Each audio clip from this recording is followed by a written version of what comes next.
In this session, we're going to talk specifically about when you're acquiring property, what are the things that you need to know about, and how do you get an on-site view in order to get the maps and everything straight. I'm Justin Hitt from Prosperity Homestead. So this is a binder that I put together for myself, and I often put together for clients when we're doing planning work that includes different maps. And I'm not going to show you all the specifics of the maps, but includes different maps, diagrams, and such for a specific piece of property. Now, when I do this for clients, it's usually an out-of-state owner who's buying farmland, who's buying hunting land, who's buying a piece of property. It could be, 50 acres, could be 8 acres, it could be 30 acres or hundreds of acres. It just really depends on the individual and what they're looking for. And what I'll do is called an agricultural survey. So we're going to talk about some of the reasons why you're going to do an agricultural survey before you purchase land, as well as other types of inspection or things you want to be looking at. So let's get one thing straight first. An agricultural survey is not a plat verification or a property line survey. While I will get out there and geotag the corner property markers, which is the number one thing you should do when you look at a piece of property, is get a GPS. I don't have my GPS with me, but even a phone can do some geotagging. You want to have a photograph of the stake in the ground if it's there, as well as kind of a geotag in the sense of, so there's a couple OnX, different tools that you can use on a smartphone to just put a pin on a map about where your corner markers are located. But I'm not doing a legal survey that's associated with the sale of property. My focus is to general survey the property for its intended agricultural use. So you want to work with somebody who's going to interview you first to understand what your needs are, to understand, what are you going to use the property for? Are you going to have large animals, small animals? You also want to understand the historical use of the property as well. If that property, so I got on one property, they're running a bed and breakfast, and we did a little ride around. So sometimes I'm with the client, we ride around, and we found a massive junk pile. Okay. So it turns out for 50 to maybe 100 years, someone's been dumping all of their trash in the woods. And the more modern trash has actually got plastics in it. And all of this stuff is upslope from a creek. So he wanted to have a pond in place. And we're going through there and we're finding old wagon wheels, and we're finding old cast iron stoves, and we're finding old household appliances, and we're finding a lot of junk back there. Now, some of it's exciting. The cast iron stove, I told him, pull that out of the woods. That might be worth something. That might be worth looking at. But other than that, you need to go out there with a claw on a grapple on a excavator and get that crap out of the woods, because you can't build a pond underneath uh, a junk pile. It's just going to leach in there. There are old tires back there and everything. And he's running a high-end bed and breakfast. So you definitely don't want your customers to see it. So the things that we talked about was, okay, a pond is great. We package that as a project, okay, and then we put it on the back burner, because before that project can be done, the other project is to get this junk out of the woods. Now, before that can be done, because the bed and breakfast has got to come online, he's got a certain schedule, then we want to mask this area by making it off limits to our guests. So do you see what we're doing here? We're thinking about the short-term objective, which is get that bed and breakfast up and operating. Because if you're not cash flowing on your property, then it can be hard to maintain that property. So you get the cash flow going, and then we stage the remaining activities, because yes, it would be beautiful to have a pond back there. It would be an attraction for your visitors. But if you start building a pond and you don't have this junk taken care of, and you don't have these other things addressed, then you will run into issues. Now, what I've seen happen, because we do the project management as well, is somebody will say, I want to build the pond now. And then the excavation crew building the pond will actually bury all that trash in the construction of the pond rather than removing it off site. Remember, we focus on ecological solutions that restore land and improve its ecological, its hunting value, its wildlife expression, rather than just simply hiding problems. This particular case, the trash needed to be removed. So what do we do in that case? Well, we take the GPS and I walk the perimeter of the garbage. I geotag it. Now, of course, I'm taking pictures of some cool stuff, so that he can have this, kind of bringing the culture of the land and its original land use into the history of the marketing for the bed and breakfast. But again, where should the fence go or the privacy screening go so that your bed and breakfast guests aren't in that area. Now, because I have a business development background and many of the people that work with me on these projects have permaculture design backgrounds, they have farm management and design backgrounds. I noticed when I was out there that there was actually a really nice contour that traversed far enough away from the garbage, would be established visuals for the future pond, but would make great glamping sites because the view was towards the trash in the woods, but you didn't see the trash in the woods because it was on the other side of a creek. So I want to be thinking about these things when I understand the client's needs and interests so that we can map out other things to do. So his objective is to get the bed and breakfast online, and he only has so many rooms in the bed and breakfast. So how do we expand cash flow to pay for this pond? Because when we did a preliminary on the pond, it was going to be about $100,000 to build a pond that he was looking for. It would have required building a dam. That requires permits. It would probably been a multi-year project. How do we pay for that? That's the more important question. You can have a pond. You can have anything you want. Done the right way, it enhances the environment. It improves erosion and runoff challenges. So the bridge here is get the bed and breakfast online. And the discovery is, hey, you've got a nice little level trail from the bed and breakfast all the way down and around to the back of the property where you can now set up a hiking trail. You can set up some glamping sites kind of spurring off a hiking trail.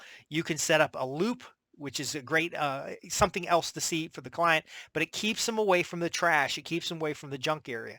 He had a couple containers on site that would be better moved to the junk area, even though they're for storage of mowers and things, but they were sitting right next to where the area for the weddings was. So people don't want in the background of their wedding pictures containers, but they are necessary on the particular farm. So we talk about these plans going beyond just where the borders of the property are. You can hire a surveyor to come out with their laser levels and their magic mapping systems to get you your property borders, but the features on the property are necessary to understand for the planning and then the execution. Another property I worked with was an out-of-state owner, and they were looking at 70 acres of what was currently being used as cattle land. So when you're going to survey your property, you're going to walk the property, number one, no expectations, just walk the property with a GPS, because that's going to give you a trail of what is navigatable space. It's also, if you get turned around into loops and stuff, it'll give you an idea of what the property's doing. Camp on it for a few nights. But when you find fences, when you find old cattle shelters, waterers, when you find barbed wire laying in the woods and just, you have no idea why it's there. It's usually because the fence post rotted out and that barbed wire is just laying on the ground. You start geotagging these things. I love the geotagging. I can take the geotags from a walk, I can put them on a map, and I can get an idea of where things are.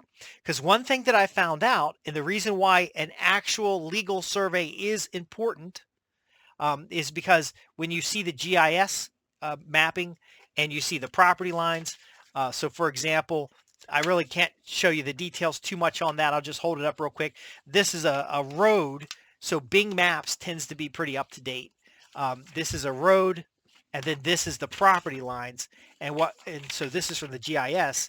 A GIS is a geographic information system, usually managed by your county.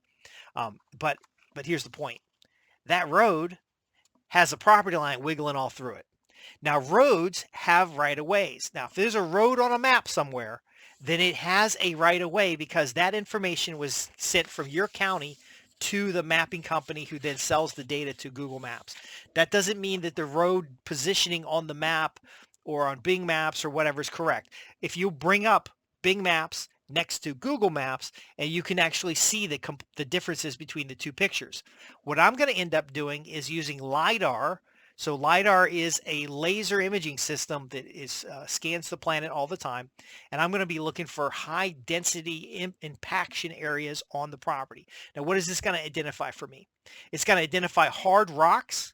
It's going to identify hard road surfaces, and it's going to identify previous road surfaces, even if there's some soil over the top. It can also tell me about tree density because a lot of folks ask whether or not their land is good for timber. So again, an agricultural survey, it could cost the same as an actual survey for the perimeters of the property, but a surveyor doing the perimeters isn't going to tell you about the resources on the land, hazards on the land, help you align your plan with how the land expresses itself, as well as how the land can be adjusted to better support your plan. So the investment is worth it, but this investment can be incremental. And just like I tell you in my other videos, is you want to get out and camp on the land. You want to get out and walk the land. You might even own a piece of land for a year before you start putting plans on paper. And this is important for people to understand. A lot of folks will be frustrated because they bought a piece of land and they haven't been on the land lately, that they haven't got anything started on the land. But I'm telling you that just getting one of these binders together. Now, a binder we put together for a client is going to look a lot better than what I put together. Because remember, I'm Justin Hitt, and this is Hitt Family Farm. So this is a binder for our family. And it gets used. It's a working paper that's designed specifically to start organizing information. You're going to have a map for the paddocks on the land. So this 70 acres that I was looking at, I walked the perimeters, the fence perimeters with the GPS so that we can get an idea of the actual size of the paddocks. Now, one of the things I found out on this particular property is that the way the fences were installed, they were not on contour. They were kind of just willy-nilly all over the place. Sometimes they're going up and down the hills. And what would happen is the cattle traffic, because I think there was 25 head of cattle on this 70 acres. The cattle traffic was actually causing a lot of erosion problems. Their waterers were the kind of waterers that go in between the fence line, which is great, but the way they were located, they actually had a lot of erosion below the waterer, and then the fence, because cattle are gonna impact the soil, and so with the ground is wet and the cattle are walking on it, they're going to cause some erosion. They're going to cause mud shifting. They're going to manure. So below the waterer, it was all just washed out, and it was actually pretty deep. Above the water was dirt coming up almost to the top of the fence level. So if you imagine the fence is about this tall, normally when it was installed, now the dirt is taken up almost halfway, and so now you end up with a low fence and half the water are covered. It was not because it was the wrong waterer, not because it was the wrong fence. It's just because of the way it was designed. The animals were on a steep slope. Now, how do you fix something like that? Well, we will help you with the design on fixing something like that. And it could be a grading issue where you're going to level both sides of the waterer. You might have a retaining wall down slope and then have the cattle access parallel with the fence, rather than having them come straight up the hill to the fence. You could add trees or other types of obstructions that would give them shade, but it would also, so if you put a retaining wall in and you put trees below it, the cattle could have shade, but then they have to walk around the wall to get to the waterer so that they're not, again, cutting that slope. And then the same thing on the other side. So there could be another retaining wall upslope in trees so that the animals have shelter. And there's different ways of doing this. So it's going to be land dependent. So if you're frustrated because you feel like your project's going a little slow, you can send somebody like me out there, or you can go out yourself and just start mapping the perimeters. You're going to discover all kinds of things. In fact, I found a gap in the fence and let the current owner know that there's a massive gap in your fence that goes to a paddock that basically looks a little dangerous for your animals, because it had some old tractor implements in it and stuff like that. And so he didn't know that there was a tree that fell and caused a break in the fence. And so he didn't know there's a tree on the fence. He hadn't been out there. He'd been trying to sell this land. And so I'm helpful to him as well. But when you go to buy land, here's another tip, very powerful. You have to know what the fences look like, because the price of an agricultural piece of property isn't just the price of acquisition. It's the new well that you're going to have to get because the other one's worn out. It's fence repairs. It is poor grazing land, for example. You're buying it at 5,000 an acre because all the other land in the area is going for 10 and 20,000 an acre because developers are getting in, and you're going to save this farm because you want to farm, and you're getting it at 5,000 an acre. But when we get out there, we notice that there's no calories on the ground. The grass is poor. There's erosion problems. There's fence issues, and you may have to add another $30,000 to $50,000 to get that property tied up in a cash flowing state. Now, again, a lot of the folks I work with, they just want me to go look at the land and just do the general things. Find the corner markers, uh, determine where there are erosion problems, walk the fence line, geotag all the buildings and any wells or old structures. One property that kind of somebody who does similar to what I'm doing, and we partner together, he actually found an old well, a dug well on the property. And that is something that's a hazard because somebody could fall down the well, but it also could be a benefit because it's an additional source of water. So what we're looking at here is the reality of what you get, not the fancy pictures on Zillow, not what the real estate agent told you, not what the farm broker told you, but actually going out there and verifying the land. And that requires first for you to have a concept. You don't have to have a perfect plan, but a concept of what you want.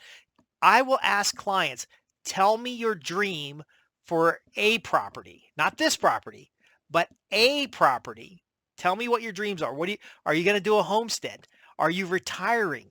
Are you going to have an active farm? If you're going to have an active farm, what kind of animals are you going to put on it? If you're going to have a permaculture design where you have the zone 1 that's close to the house, zone 2 a little further out. So this 70 acres actually had a house that was centrally located, had a wonderful driveway. It's actually a loop driveway, but around the back of the house, it actually had ground level access to the basement, and then the first floor had ground level access. So it was a split, and you could get in on both sides. So that's a perfect multifamily unit. So a family that's going to have extended relatives there. So in the case of Hit Family Farm, my dad's coming in the area. I'm there. My son's there. You may want privacy in your space. So a bigger house might be okay.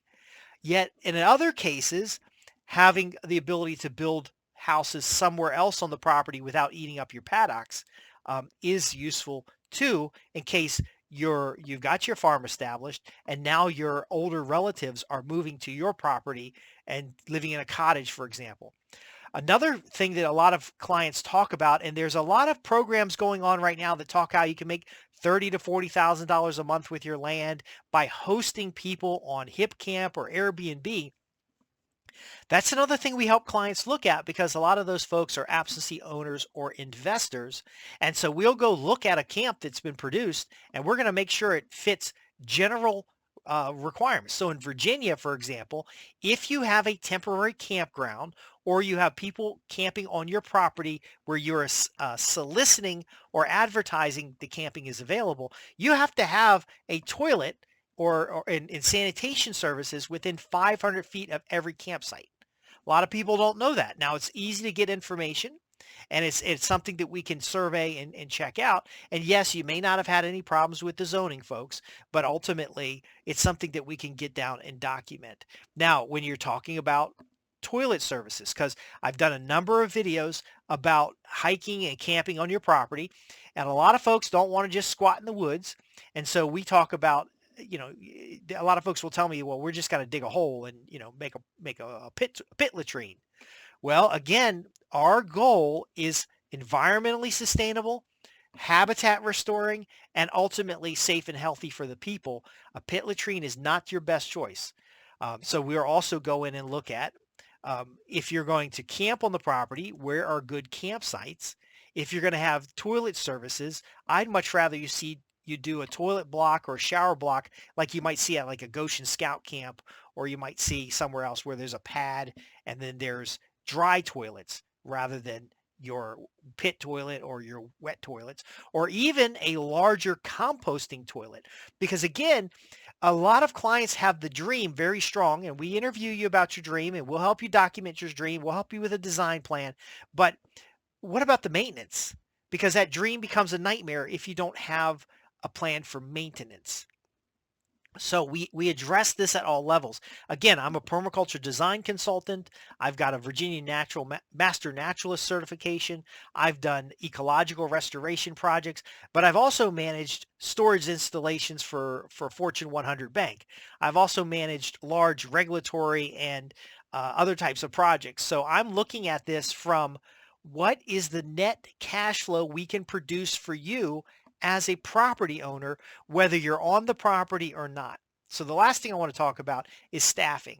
So you may be setting up one of these parks or intentional communities, or you may be setting up maybe you're a teacher and you're going to have students come to your property.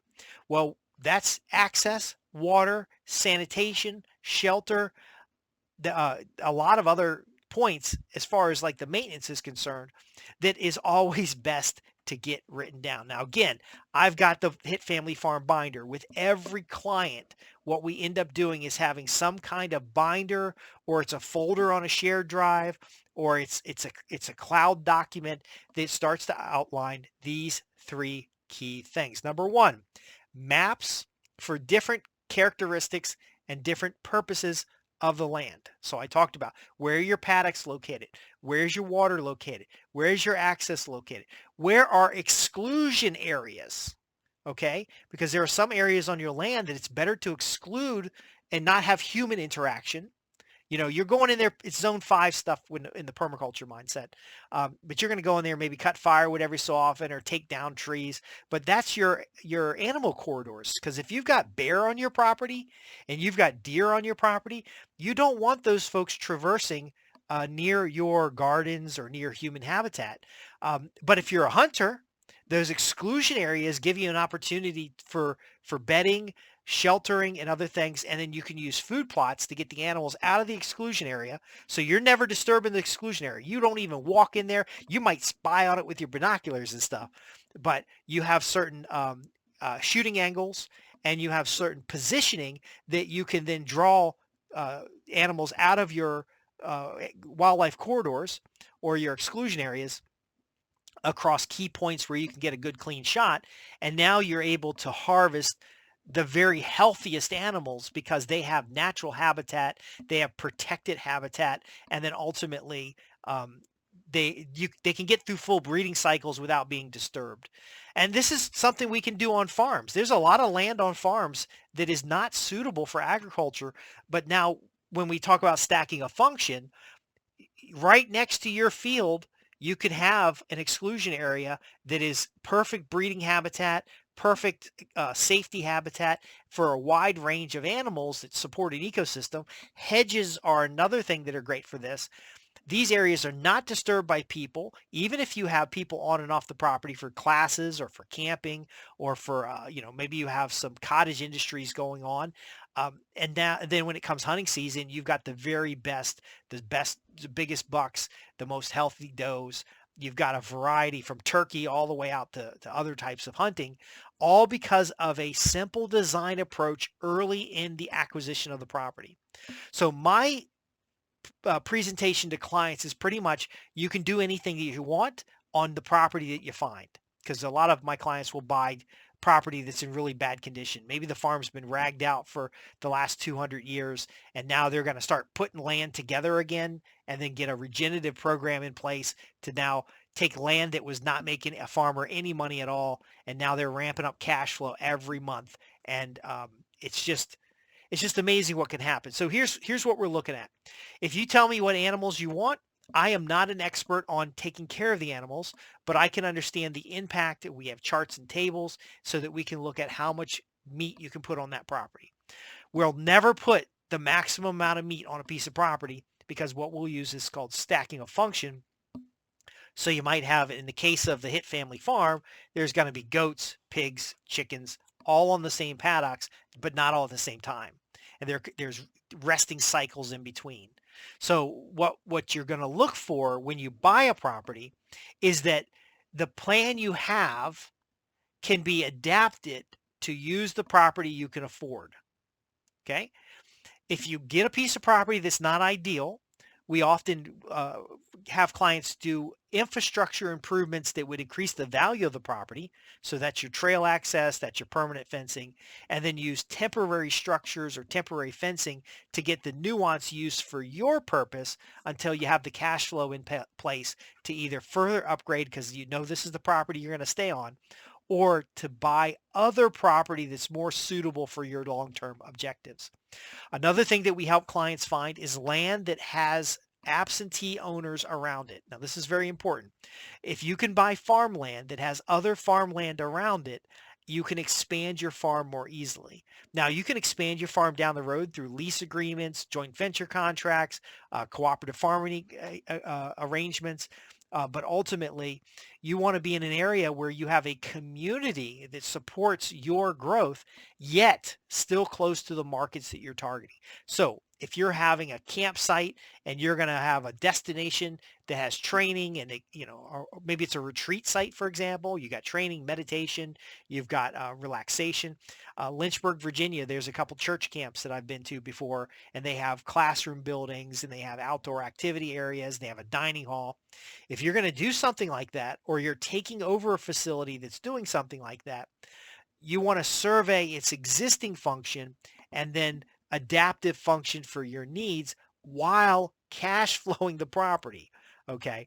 Uh, every piece of property I manage it, I manage it like a national park.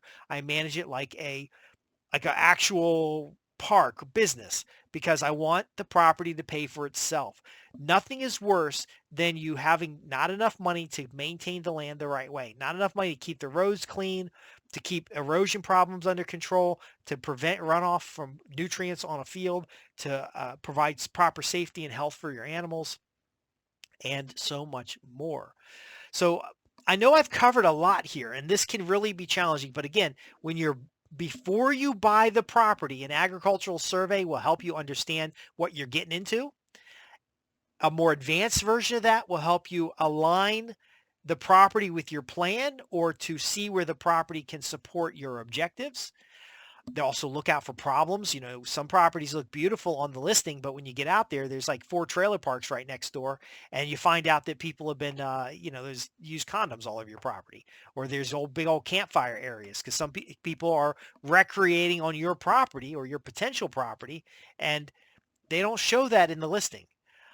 There are other factors such as the house itself. When you go do a preliminary inspection of the house or outbuildings, you realize the water doesn't work. They're claiming to have these wells that are working, and when you go pull the wellhead off or you go, of course, I get permission from the real estate agent and the current property owner.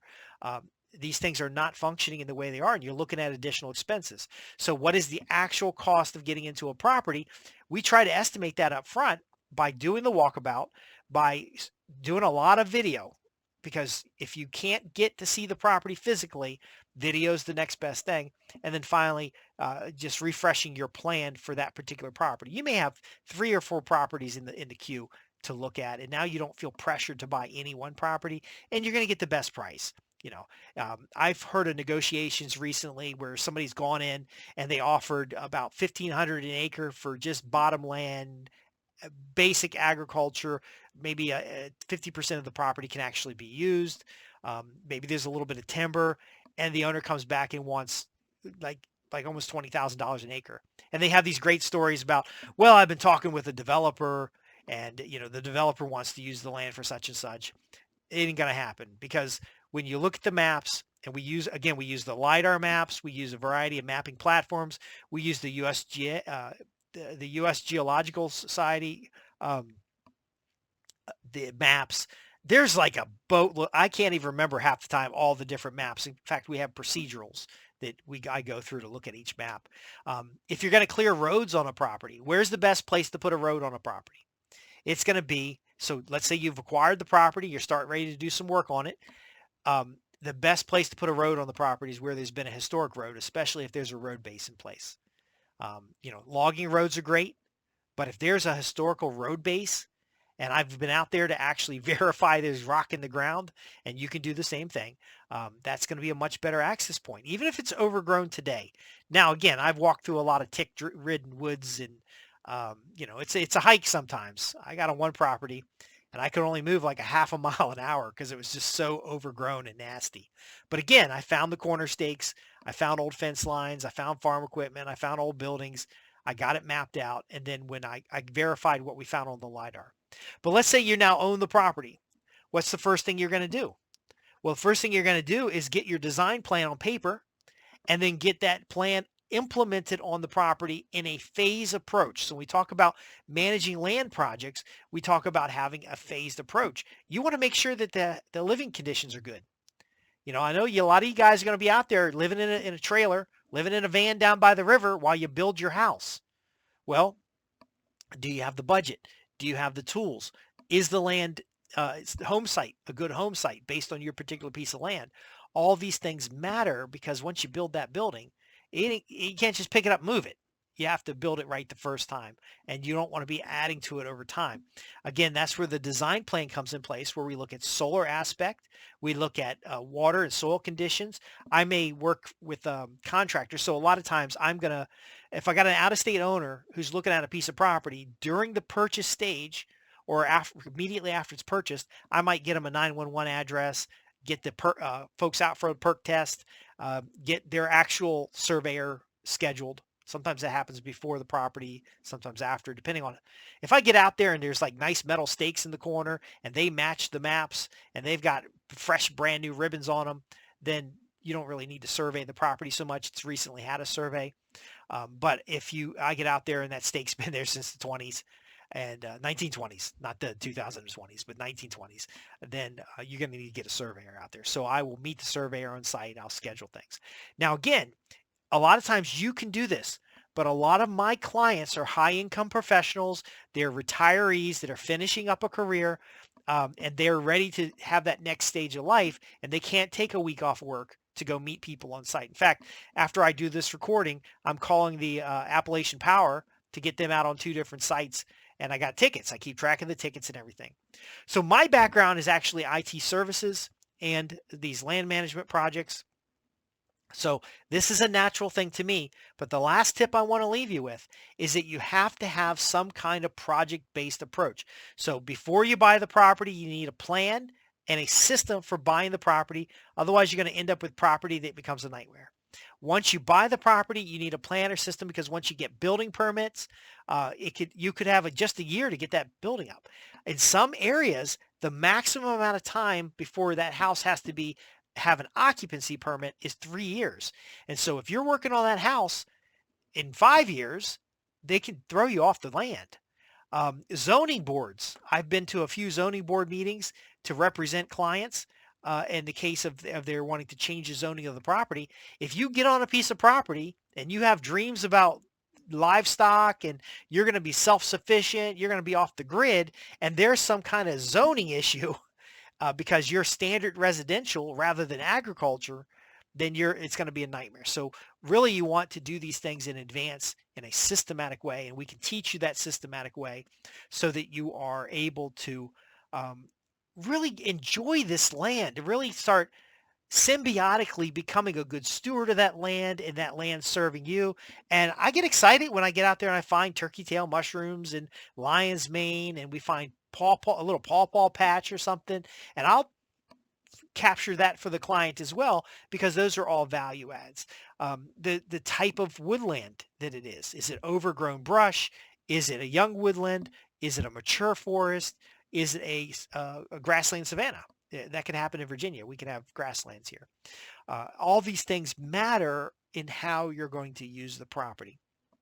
So if it would be helpful to you, I would be more than happy to do a few live calls where we go through a piece of property and we start looking at its needs. So what I would do in this call is I would interview somebody, or you'd send in a list of questions, and then I could go randomly find a property, or I could show you some of the, lands and farms and some of the different services to help you evaluate land, especially now today, since people want ridiculous prices for land. When you're competing with Bill Gates when it comes to farmland, you don't want to pay too much money because you don't have Bill Gates's wallet.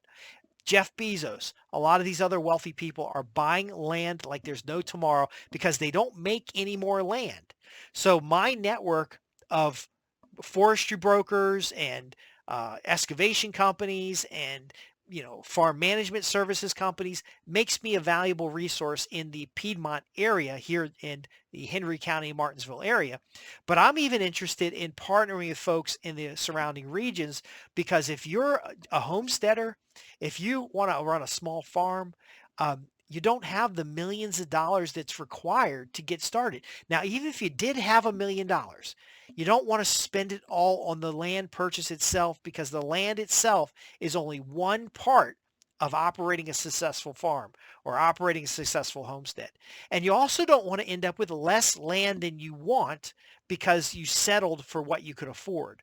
There are ways to cash flow the property, and we write about that in our plans. So when we work with a client, we're building a business plan as much as we're building a plan for the land.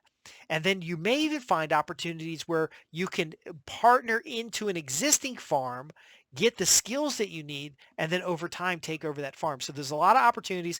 If you'd like me to do a live call where we go through a specific project plan, where we go through a specific piece of property, I see all these people on Reddit and all these places that will show a picture of a piece of land and say, what can I do with this? That is the wrong direction. Okay. You need to know what you want. You need to know what your dream is. And then we make the dream reality with land that you can afford in an area that has growth for expansion, in an area that has a community that's going to help you, and community is as much your customers as it is the vendors and other things, and that you kind of just plug and play, because you're going to have enough drama with raccoons eating chickens and bears eating goats and animal, just caring for the animals and caring for the land and growing the garden, that you don't need all this extra stuff that we can avoid with simple project planning. Now, I know project planning may not be your thing. That's my thing. And so I focus on the project management. I focus on the cash flow. I focus on design plan. I focus on the implementation of the knowledge that's available. When you see a LiDAR map of a piece of property and you know where the roads are, and you just forest mulch the roads instead of having to have somebody clear, and you have access to the property day one, and it didn't cost you 20, 30, 40, $50,000 to get roads in place, the land starts paying for itself. See, a lot of you guys are out there buying expensive land thinking that's all you have options for. But what if you buy the piece of property, turn over the timber and get $20,000, $30,000, get access on the road, save $20,000, $30,000, find a home site really quick, be into water really quick, find old wells, old buildings that can be salvaged. And next thing you know, you're sitting on a good piece of land, and you've got a cash discount or cash recovery for the majority of the price you paid for that piece of land. Now, a lot of times I tell folks, take your savings and put them back into paying off the land. Depends on interest rates. Right now, interest rates are pretty high. Or take that and put it into assets and cash flow. So getting your animal operation up this year rather than next year. Stepping into it. Getting your permanent fencing up. Getting that kind of thing straight quickly. I know people love to do it themselves, but with the right guidance, the right coaching and support, then it is realistic to make $30,000 or $40,000 a month on 100 acres of land. Now, the price you earn per acre in gross cash, which is not cash flow, by the way, it's just your gross. It depends on what the land's being used for. It depends on the quality of the land. It depends on your implementation. But at least break even. Imagine a chicken operation that's breaking even for your family because you have all the eggs and meat that you need. Imagine a pig operation where you're raising the proverbial 3 pigs. You sell off 2. You put 1 in the freezer for free and paid all your food and paid enough to get some more pigs to grow out. These are things that are possible when you have the right approach, you have the right systems, and you measure and plan the right way. I'm Justin Hitt with Prosperity Homestead, and I'd be more than happy to give you a live example to work with you on this. I am available by consultation. You can visit us at www.prosperityhomestead.org. We have a members-only site We have a paid the members only site includes a paid newsletter. We have group coaching calls. And if you'd like me to go through practical example, then put it in the comments below. Ask your questions. Don't put your address in there. Many of my clients are it's really important to them for security. So we can even go over a hypothetical a property off of one of these listing services. But again, I'm busy, and so I don't know what you want. So you put it in the comments below, or you visit me at www.prosperityhomestead.org. And we've been talking about your plan. What is your plan, and how do we make it achievable so that you can get the very best from your land, so that you can have your small farm or homestead serving your family for generations. Thanks for watching to this special podcast. And again, I'm here to ask questions. Ask them below, and I'll see you next time.